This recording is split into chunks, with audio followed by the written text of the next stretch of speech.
everyone to Halloween Haunts 365.com, the podcast. I'm Jared. Hi. Today we have Terry. Hi, I'm Terry. Today we're going to be covering the next movie in the Conjuring universe. Today we're going to cover Annabelle Creation.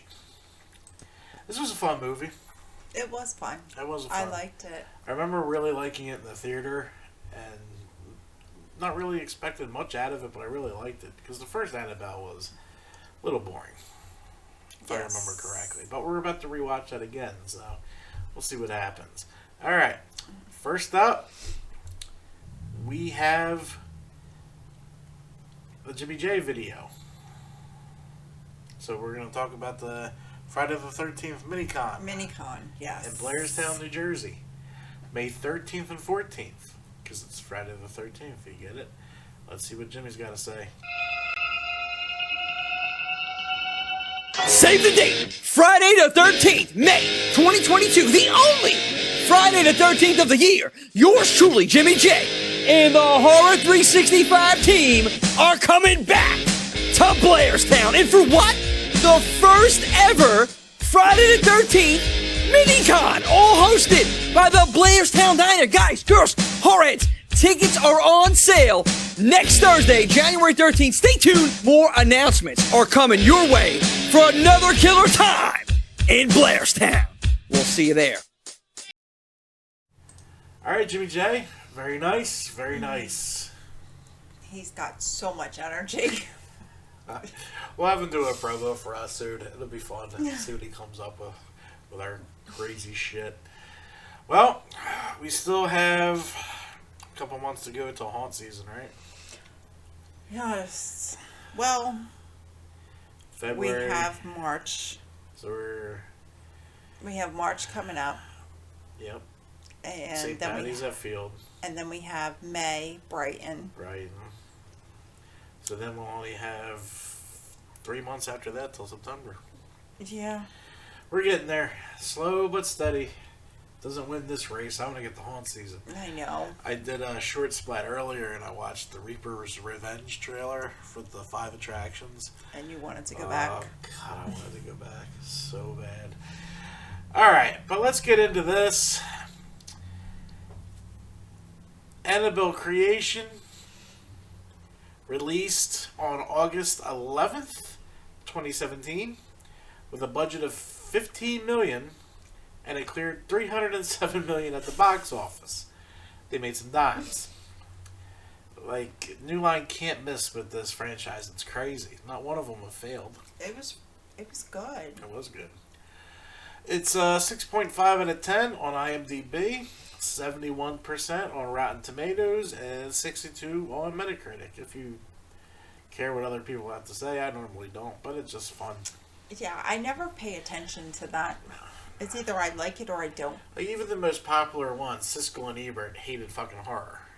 So every one of them they hated until Wes Craven's New Nightmare. That's the only horror they ever really liked, I believe.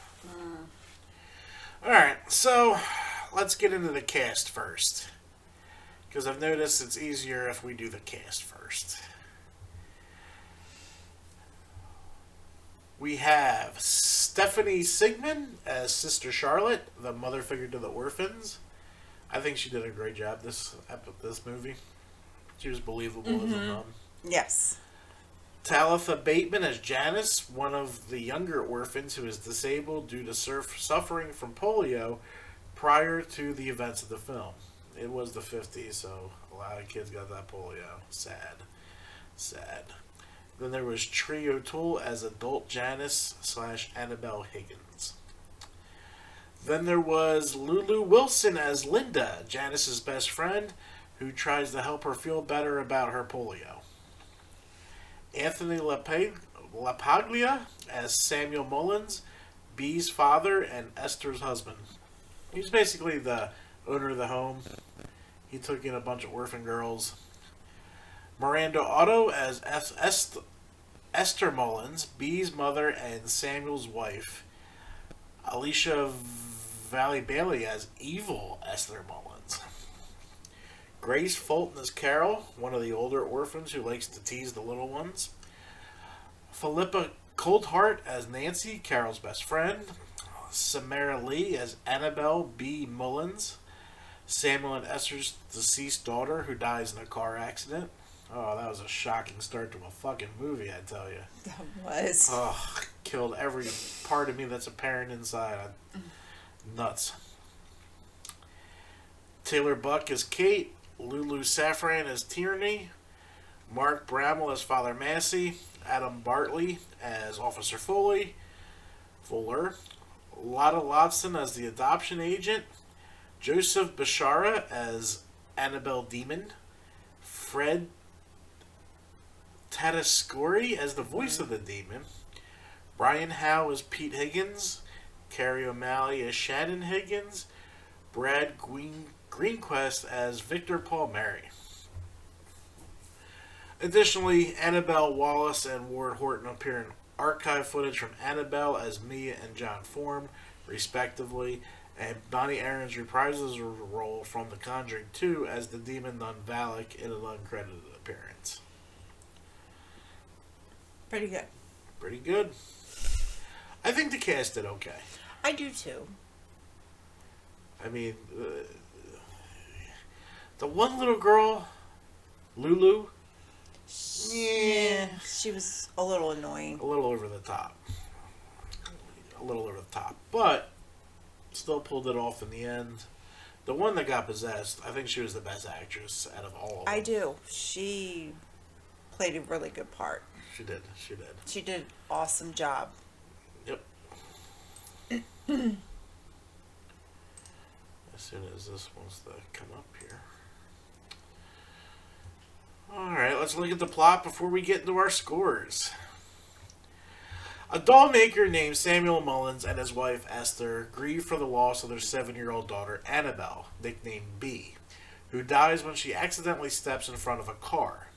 12 years later, the Mullins open their home to provide shelter for Sister Charlotte and 6 girls left homeless by the closing of their orphanage. Despite being warned to avoid B's locked bedroom, Janice, the young orphan disabled by polio, discovers a note saying, "Find me," and sneaks into the room, which was mysteriously mysteriously became unlocked. She finds a key for B's closet and opens it, where she sees an eerie porcelain doll. This unwittingly releases a power demon that begins to terrorize the girls. One night, the demon, taking B's form, appears to Janice, saying that it wants her soul. Although she attempts to get away using a stair lift, the demon recalls the stair lift and hurls her violently down to the ground floor, leaving her severely injured and confined to a wheelchair. Janice's best friend Linda is tormented by the demon. One morning, the demon, posing as Sister Charlotte, wheels Janice into the old barn where, in the form of B, it attacks and possesses her after throwing up black bile directly into Janice's mouth. Linda notices changes in Janice's behavior and tells Samuel that Janice snuck into B's room and found the doll. Samuel trusts Linda.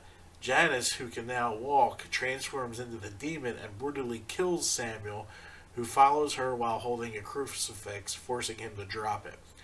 Outside, Sister Charlotte hears his screams and is horrified to find him dead. Yeah. And his hands, the way they did that. Oh, yeah, the snapback of the fingers. Oh, that hurt. That was pretty cool. Linda sneaks out and takes Janice's doll and throws it in the well. A strange noise comes from the well and she is almost dragged inside, but Sister Charlotte saves her. Alarmed, Sister Charlotte speaks with the disfigured Esther, who is confined to her bedroom. Esther explains that after B's death, they prayed to whatever entity would grant their wish to see their daughter again. An unknown entity answered their prayer, and though they briefly saw B's spirit, the entity convinced them to transfer its essence into one of Samuel's crafted dolls. They happily agreed, but soon realized they had attracted a demon looking for a human host. One night, Esther saw B's spirit transforming into the demon, when then it gouged her eye out. Enlisting the help of priests to bless the house, they locked the doll in Bee's closet. Esther and Samuel opened their house as a shelter to repent for their actions. But Esther now regrets it since this has provided an opportunity for the demon to look for another human host. The demon murders Esther and attacks Sister Charlotte.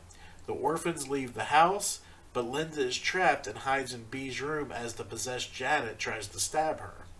Sister Charlotte locks Janice and the doll inside the closet. The next day, police arrive to search the house and find only the doll, which they remove as evidence. Sister Charlotte, Linda, and the orphans are escorted away by officers, while Janice escapes through a hole in the closet wall and relocates to an orphanage in Santa Monica. Still possessed, she becomes reclusive and calls herself Annabelle. The Higgins family soon adopt Annabelle. 12 years later, grown-up Annabelle murders her adoptive parents and then starts Annabelle, the original movie. Mm-hmm. Yeah. Yeah. They do a good thing of tying it all together, especially when it's made after, so I guess it's kind of easier to do a prequel because you know where it goes. So let's get to our scores. We have a new segment for our scores. That'll be up next. Oh, joy. All right, so You're an ass. you'll be fine. Cast, we went with a 3. That girl really drove me nuts, and she was one of the main stars, so I couldn't really go a 4. She got on my nerves. Yeah, so they're only going to get a 3 for the cast out of us. Fear, a lot of good jump scares. Yes. A lot of creepy ghost-like things. Great use of lights in the dollhouse in general, the creepy-ass puppet show. A lot of cool stuff in here. Special effects, a 4. One looked a little wonky, so I couldn't give it a full score because it just... the scarecrow at the end. Oh, It's yeah. kind of cheesy. Yeah. Kind of cheesy. Music score, only a 3. Nothing really going on here. It's just undertones, really. Right? Yeah. Yeah. I have the hiccups. Of course you do.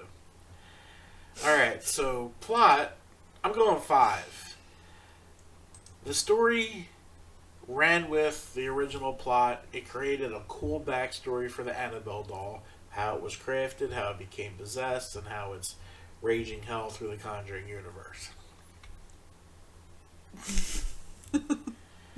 And you got the hiccups. I am the hiccups. Oh. I think I'm good. Okay. Overall, it all worked out to be a 4 mathematically. So, definitely a must. I don't know about a must watch, but I enjoyed the hell out of it. Oh, definitely. I mean, if you're going to do the whole... But not everyone's going to go watch all the Conjurings. Why not? Because there's other people that aren't crazy horror folks like us. You don't know that. I'm sure there's a lot more like us, but there's also some that don't watch horror. So that's our scoring. The second movie in the franchise comes in at a 4, but we have started counting something. Someone in this room really likes to jump, and I mean pretty much leave the couch. Are you talking about yourself? Yeah.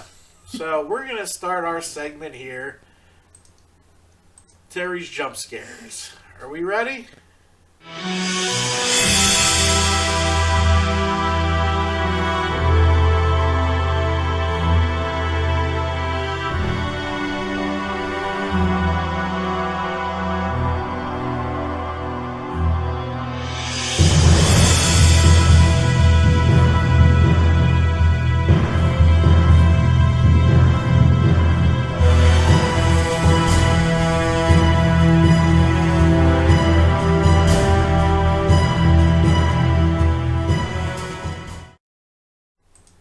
So that's what the intro is going to be for now until I can get her on film jumping in haunts, which will be soon.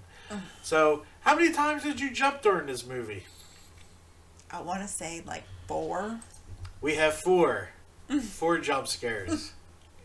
Really? You had to use a Halloween. You look scared.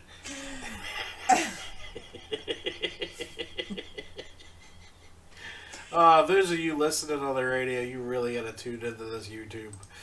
Alright, so that was Terry Jump Scares. It's a fun little detail. We'll add on to that as we move on.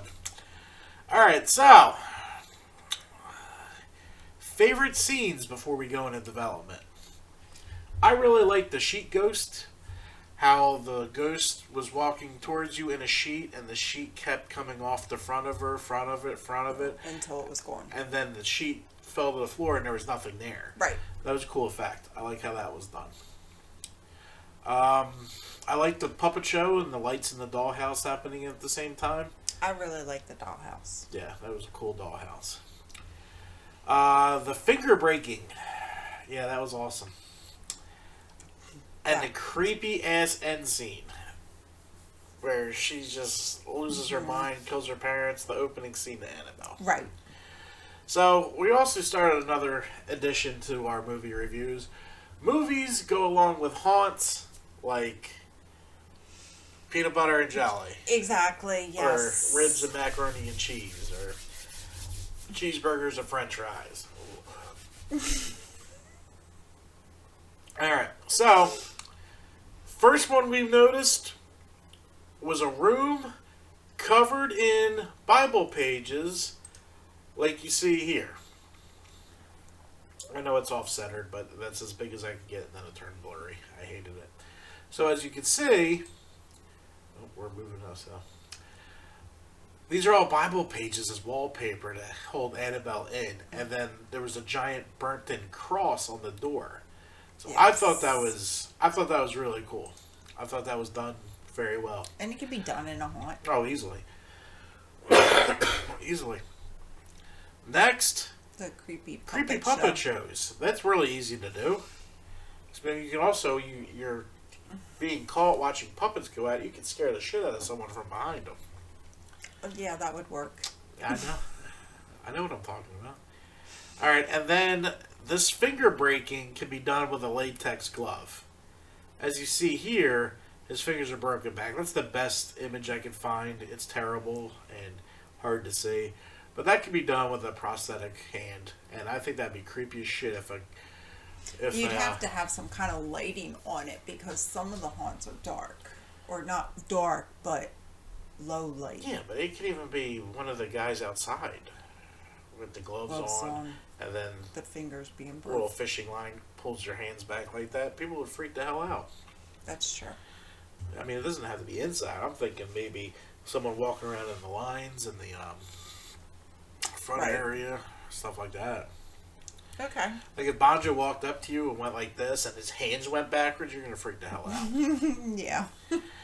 Alright, so let's get development. In October of 2015, it was confirmed that an Annabelle sequel was in development. David F. Sandberg replaced Annabelle's John R. Leonetti as the sequel's director in March 2016. He has described himself as a fan of the franchise, especially the first one, since they were more of a classic old-school horror movie in many ways. James Wan and New Line Cinema approached Sandberg to helm the sequel due to the post-production on Lights Out. After they were impressed by the early cuts of the film, Sandberg and Wan had met each other during production of Lights Out. As the movie was produced by Wan's Atomic Monster Productions, Sandberg did not want to direct another formulaic horror sequel, but after reading the script and realizing how it deviated from the first film, he agreed to direct it. He was attracted to it as it was a standalone film, as a result of which he had more creative freedom. The fact that it was a period piece made it more appealing to him.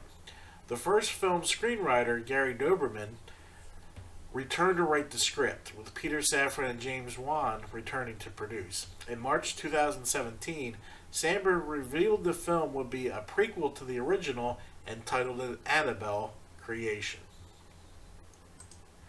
Sandberg drew references from the look of the 1963 psychological horror film The Haunting due to its use of CinemaScope cinematography, and cited the score of The Shining to be the biggest inspiration for the film's chilling music.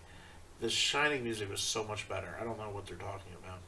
He also borrowed inspiration from the old school feel of The Conjuring. He decided he would rely upon tension and suspense as opposed to jump scares. Unlike his debut film Lights Out, in which he meticulously crafted each scene beforehand, Sandberg had a different approach to Annabelle Creation. With Annabelle, he was inspired by the set and moment, and so did not prepare with extensive storyboards or diagrams. Instead, relying on the mantra, we'll figure it out on set together, we'll make it work. That can't be an easy way to make a movie. Sandberg softened some of Annabelle's feature to make her more believable as a child's toy, having the cheeks filled out and filling her overbite. He found shooting with the doll challenging since the object was immobile, and he needed to use other objects, such as a sheet, to make her move around. Father Robert was a consultant on the film. Interesting. Yep. Casting. In June 2016, Talitha Bateman, Miranda Otto, and Stephanie Sigmund were cast to star in the film. Bateman and fellow child actress Lulu Wilson and Samara Lee had all seen The Exorcist, and Samara was named after Samara Morgan from The Ring. Oh, sorry. You didn't like that movie. No, it was terrible. I enjoyed it. There was nothing scary about that movie. But I enjoyed it. How? I liked it. How was the VHS tape scary? The whole thing was stupid. Maybe you should watch it again. I'll watch it again and hate it again. I threw that DVD out my window on the second story of Atlantic City. I liked it. It was trash. It was the worst movie I've ever seen. We were talking about that at work, and somebody said how they liked it too. So I wasn't the only one. How do you guys like being completely fucking wrong? Watch it again, I guarantee you hate it. I don't know. I do. Yeah, that movie was trash. I'm not a big fan of the old Japanese horror remakes because what's scary in Japan isn't scary here. Hey, everyone's entitled to their opinion. I know, and I like The Ring. That's my opinion. Alright, you enjoy it. So despite working on a horror movie, none of the young actresses were disturbed by the film's subject, although some of them did state that they were unsettled by the doll. They said that they did not feel tension or fear throughout production, and Sandberg remarked that the only challenge of working with them was the restrictions in terms of hours on set, such as they cannot work after midnight or work overtime, since they were underage. Bateman was one of the actresses that James Wan had considered for the role of Janet in The Conjuring 2. However, the part eventually went to Madison Wolfe. It was a better job. Yes. Since the script demanded a group of children, they brought Bateman in to audition, having been impressed by her screen test previously. Her brother, Gabriel Bateman, starred in Sandberg's Lights Out. Wilson auditioned for the role of Linda because she wanted to play a horror protagonist, having played an antagonist in Ouija Origins of Evil. Creation marks her third time starring in a horror film, following Deliver Us from Evil and Ouija. Huh. I didn't see that. What? Ouija. Yes, you did. Did I? Yeah. Don't It was a remember lot better that. than Ouija. Origins of Evil was a lot better than Ouija. Anthony LaPaglia agreed to star in the film after his 14-year-old daughter overheard him talking on the phone about the movie and responded enthusiastically to her father taking the role. He has described his character as a mysterious, quiet, yet gruff man who is mourning both the loss of his daughter and the medical degeneration of his wife. The young orphans who move into the now dilapidated house fear him. To get into character, he did not mingle with the young actresses very much on set. He would intentionally distance himself from them so that during filming they would naturally not like him very much. Ryan Reynolds did the same thing during Amityville. Yes. Because he's such a happy-go-lucky person that he didn't want to see the kids so he could be mean to them. And that was a decent remake. I like Ryan Reynolds in that. I did. As much as I he read didn't somewhere like that it messed him up somehow. it didn't mess him up. I think he's fine. It might have.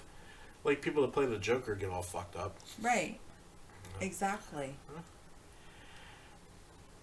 I have to look at that. Filming. Principal photography began on June 26, 2016 in Los Angeles, California at the Warner Brothers Studio Burbank lot and concluded on August 15, 2016.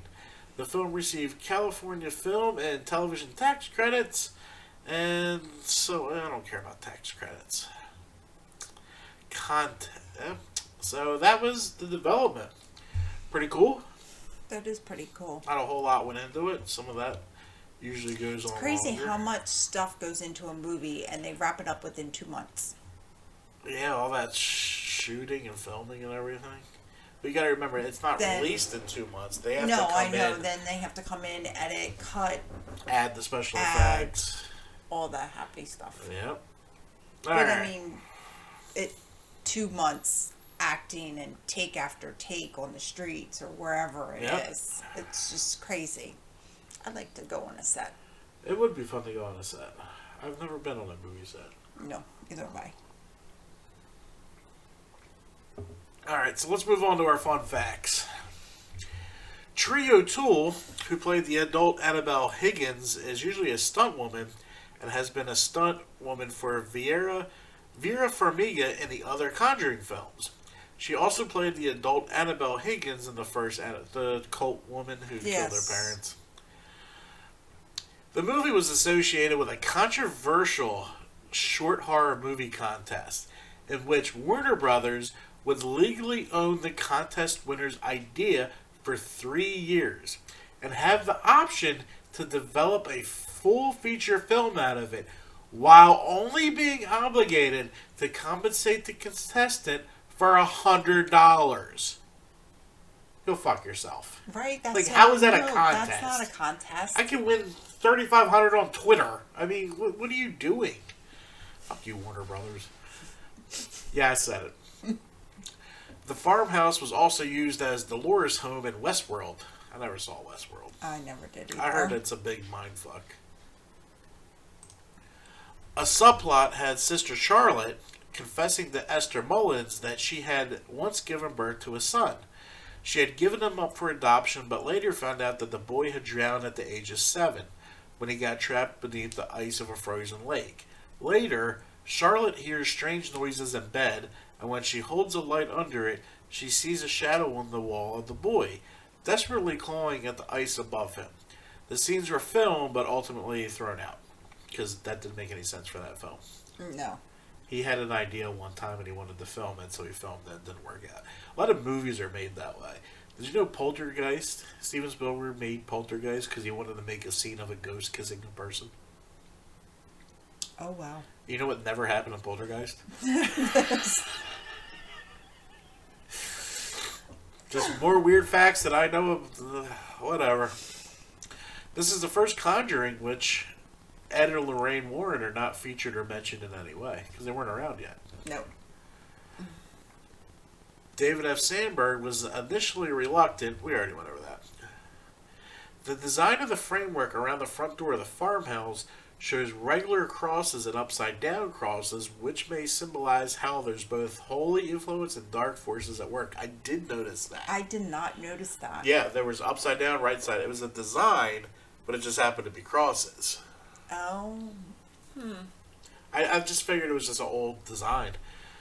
Originally scheduled to be released on May 19th, 2017, but was moved to August 11th, 2017 to avoid competition with Alien Covenant. No, it wasn't. It was pushed closer to Halloween. I didn't like Alien. I mean, it was okay. I just like... I don't like... I don't like Which Alien? You mean like the later ones or like the original ones? The original. I didn't like it. You should watch them again. Okay, but... Because they're really, really good. I don't consider them horror. I consider them sci-fi. But they're really good. Okay. I'll rewatch We'll watch them again. Lulu Safran is producer Peter Safran's real-life daughter. She would go on to appear in the sequel, Annabelle Comes Home, but as a different character. I'm looking forward to watching that, because I don't remember any of it. I remember it just being another Conjuring movie, but I don't remember anything. Remember I watched it on the plane and I passed out. I tried watching it on the way back on the plane. I passed out. I'm pretty sure we watched it at the old house and I passed out. Yeah, I don't remember it. We might have both fell asleep. So either I was really tired or the movie sucked. It sucks. We'll find out. I'm going to stay awake for this one. The Mullins pickup truck is a 1941 Chevrolet 1-ton. The music in the trailer... I know. What the fuck cares me? What? They're so out of ideas here. The music is in the trailer is a orchestral cover of the theme music David F. Sandberg composed for Attic Panic. Alright. When Sister Charlotte shows Mr. Mullins his picture from Romania, Valak can be seen in the darkness. Yeah, we know. We knew that. There was originally much more of Miss Mullins in the film's final act. After a violent death, her corpse would reanimate and become the main antagonist for much of the rest of the film. It was originally Miss Mullins who threatens Linda while she is in the dumbwaiter. Oh, that elevator. Yes. And who attacks the girls in the barn. However, in reshoots, Miss Mullins' role was replaced by the Horned Demon and the Scarecrow. I think it would have been cool to have her reanimated. I do too. The doll that Janice, who now calls herself Annabelle, is given at the end of the movie is a replica of Raggedy Ann. The Warrens removed during an exorcism. For the movie, a creepy-looking porcelain doll was used to look more sinister. The real doll kept on display is a Raggedy Ann doll. I have one of those. Yes, we do. The mask that Miss Mullins is wearing is the same that is seen within the Warrens' haunted objects in The Conjuring. Oh, we'll have to look for that. I'm looking forward to watching The Conjuring again. We're getting there. I think we're getting there. I think we have 2 more. It's gonna be It's gonna be Annabelle, and then I think it's The Conjuring. Okay. Pretty sure. There's an after credits scene that shows Valak the nun floating down a hallway. See, I'm going to use that more because you know Annabelle and Valak are connected. The show of the bus passing B's Cross as the girls leave the house is a flip shot of the bus as it approaches. So what? Some of the stuff is like, okay, and...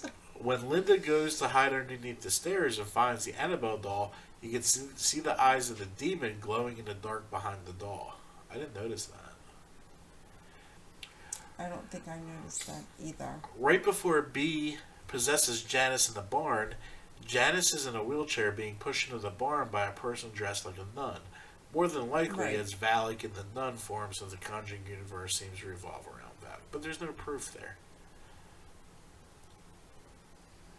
A possible reason as for why no one can hear Janice's screams when she's about to be possessed in the barn by Annabelle is that the demons are able to warp and distort reality. We saw that in The Nun. Yes. So that makes more sense to me now, because I'm like, why can't nobody hear her? She was screaming loud as hell. Well, that's all the fun facts. Just so we know that that make of the car was a whatever. A 1-ton. A 1-ton. Give a shit. It was a good movie. It was. It's worthy of the 4 stars. I'd watch it again. So, The Nun gets posted tomorrow. This will get posted on my birthday. Yeah, somebody has a birthday coming up. And then we need to watch Annabelle, because I believe that's what's next. So we got to fit that in somewhere. We will. Maybe we'll start that tonight. Start it. We'll see. As for Haunt News, as you can see, we didn't have any videos in the beginning. They're still working on their St. Patty's Day videos, but once they're out, they will be up. Field of Screens will be open on March 12th. March 12th. So we'll... Or 13th, something like that. It's whatever Saturday. 13th. 13th. Let's check for our fans right now. Like, we can do this. It's 2 clicks. I'm sorry, I was wrong. March 12th. I was right the first time. So, Brighton Asylum will be open. Field of Screams will be open. Go. Because there's such a good time during St. Patty's Day. Both of them are a good time. If you're closer to one, go to that one. If you like one more than the other, go to that one. I really wish Reapers wasn't on a mountain, because it's really hard for them to do off-season haunts. Yes. Because I'm sure they're buried in snow all the time. Right. But we get it. We have to find out Tim's schedule if he's doing St. Patty's Day or I think he is. halfway to Halloween. I think he is. I'm pretty sure we talked about that already. Yeah, and I don't remember which one he said. We'll have to reach out to him. Yeah, I'll shoot him a message. Oh, we're also going to film live in the studio with Grin. We're going to film that Saturday. Not sure when that's going to come out. That's a bonus episode, so I'll just throw that out there. I hope you guys are enjoying the short splats. I'm having a lot of fun making them.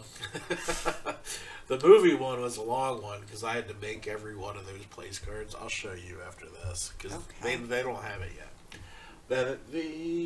But you'll have it by the time you watch this.